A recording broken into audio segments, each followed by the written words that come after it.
Hello guys, in this video I am going to show you how to adjust the volume of the voice instruction on the Sygic GPS application. But first I just want to mention, don't forget to subscribe to my channel, because at 10,000 subscribers I am going to show you my whole YouTube revenue statistics and growth strategy, how to make money online. Now let's jump into it. First of all, open the application on your phone. Then click on this menu icon in the upper left corner of the screen. Tap on settings, which is the third option.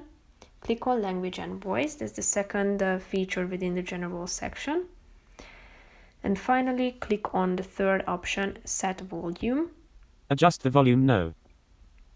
Here you should adjust the volume. Adjust the volume, no. As you could hear the instructions, so adjust the volume, no.